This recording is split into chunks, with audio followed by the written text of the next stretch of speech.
안녕하세요. 회생파산 전문 유익상 변호사입니다. 오늘은 개인회생 진행하려다가 빚이 더 늘어나는 함정에 빠진 분들, 특히나 수임료 대출의 위험성에 대해서 한번 말씀드려 보려고 합니다. 그러니까 개인회생을 빚을 해결하려고 진행하는 건데 개인회생 하면서 빚이 더 늘어났다. 요거는 정말 아이러니한 상황이 되겠죠. 그런데 아직도 적지 않은 사무실에서 수임료 대출을 알선하면서 채무자분들로 하여금 대출을 더 많이 받게 하고 있는 상황.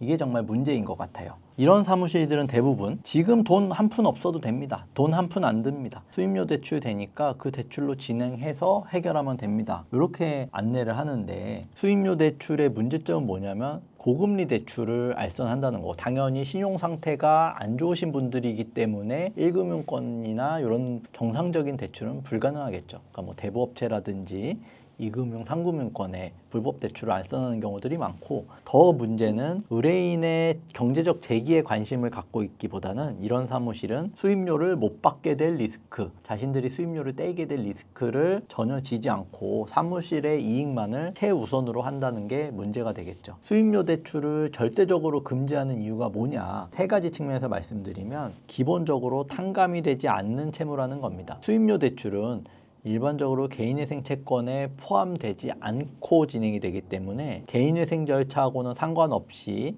별도로 100% 갚아야 하는 채무가 되겠죠. 그러니까 개인회생으로 해결해야 되는 채무와 그 이외에 별도로 남아있는 수임료 대출이기 때문에 채무가 결과적으로 더 늘어나게 되는 거고, 두 번째로 이자가 상당히 고금리입니다. 그러니까 신용도가 매우 낮은 상태에서 진행되기 때문에 연이율이 최소 15% 이상, 대부분은 20%에 가깝게 고금리가 적용될 확률이 매우 높고, 개인회생에 굉장히 악영향을 미치는 게 이중으로 납부해야 되는 건데, 개인회생 절차를 진행하게 되면 매월 법원에 갚아야 되는 돈이 있고 채무자에게 주어지는 생계비가 있는데, 기본적으로 최소한의 생계를 유지할 수 있게끔 생계비는 매우 타이트하게 책정되어 있는데, 그 생계비에서도 수임료 대출에 대한 비용을 별도로 또 납부해야 되기 때문에 생활고가 극심해질 수밖에 없고, 결과적으로는 개인회생이 끝까지 완주되지 않는 문제점을 발생한다라고 볼 수 있겠습니다. 그래서 실제로 상환 시뮬레이션을 저희가 한번 해봤는데, 수임료 대출을 300만 원 받는다라고 굉장히 저희가 좀 낮게 잡았습니다. 일반적으로는 400에서 500만 원 이상 받게끔 하는 경우가 대부분이고, 대출 금리도 15%로 저희가 낮게 잡았는데 실제로는 대부분 18%에서 20% 정도가 적용됩니다. 다만 이렇게 상대적으로 완화된 조건으로 수임료 대출을 받는다. 그래서 1년 동안 상환한다라고 하면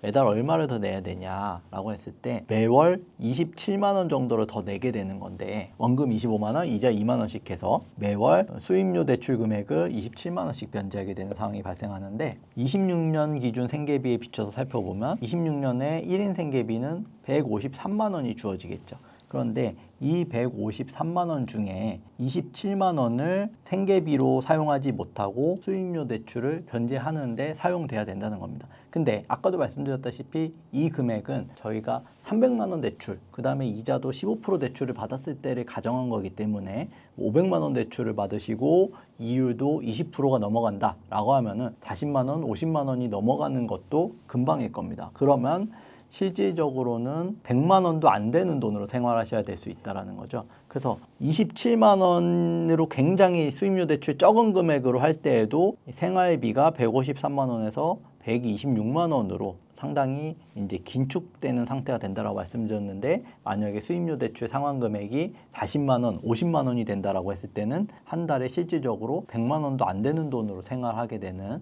그 리스크가 발생할 수 있다라고 말씀드릴 수 있을 것 같고, 100만 원 초반 아니면 100만 원도 안 되는 돈으로 생활을 하게 된다면 결국에는 생활고가 발생할 수밖에 없고, 어디서든 또 추가 대출을 받으시려고 시도를 하거나 변제금을 못 낼 수밖에 없겠죠. 그래서 3회 이상 변제금을 미납하게 되면 개인회생 절차는 폐지되기 때문에 결과적으로 실패할 확률이 매우 높아진다라고 볼 수 있는 거고, 그래서 저희가 수임료 대출을 알선하는 사무실은 절대적으로 피하고 자체적으로 분납을 제공하는 사무실을 알아보셔라 라고 말씀드리는 것도 이런 이유로 볼 수 있을 것 같습니다. 수임료 대출을 받으시면 대출 업체를 통한 일시납이기 때문에 사무실 입장에서는 손해볼 게 아무것도 없습니다. 대출은 채무자가 받은 거고 그 돈을 사무실이 고스란히 다 받은 거기 때문에 사무실은 전혀 손해를 볼 이유가 없겠죠. 그런데 자체 분납을 제공하는 사무실은 사무실에서 수임료를 못 받을 리스크를 감수하고서라도 채무자분들에게 편의를 제공해 드리기 때문에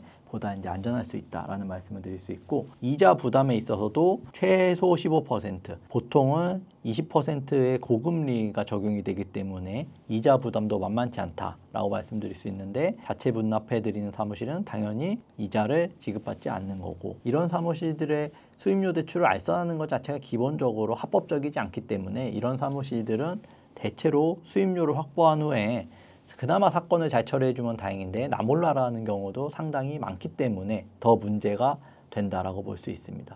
그리고 이에 대한 리스크는 의뢰인이 전적으로 부담할 수밖에 없는데, 자체 분납을 제공하는 사무실은 결국 수임료를 못 받을 리스크는 사무실이 떠안는 거잖아요. 그러니까 어떤 사무실이 채무자를 더 위하는 사무실인지는 묘표만 놓고 보더라도 어렵지 않게 아실 수 있을 거라 생각이 듭니다. 그래서 결과적으로 말씀드리면 수임료 대출을 권유하는 사무실은 절대적으로 피하시라 라는 말씀을 꼭 드리고 싶습니다. 개인회생 수임료를 일시적으로 납부하셔서 해결하실 수 있는 여유 자금이 있다라고 하면은 문제가 없겠지만, 당장에 수임료 납부하실 돈이 없다라고 하면은 얼마든지 이제 분납을 통해서 해결할 수 있고, 그 분납을 하시는 게 개인회생 절차를 끝까지 완주하는 데 있어서도 도움이 되기 때문에 자체 분납 시스템이 있는 곳을 찾아서 선임하시는 것을 추천드리는 방향이고, 마지막으로 변호사가 직접 소통이 가능하고 경제적 상황을 이해해 주는 곳을 찾으시는 게 바람직한 사무실 선택의 기준이다. 이 말씀 드리면서 오늘 영상 마무리하면 될 것 같습니다. 감사합니다.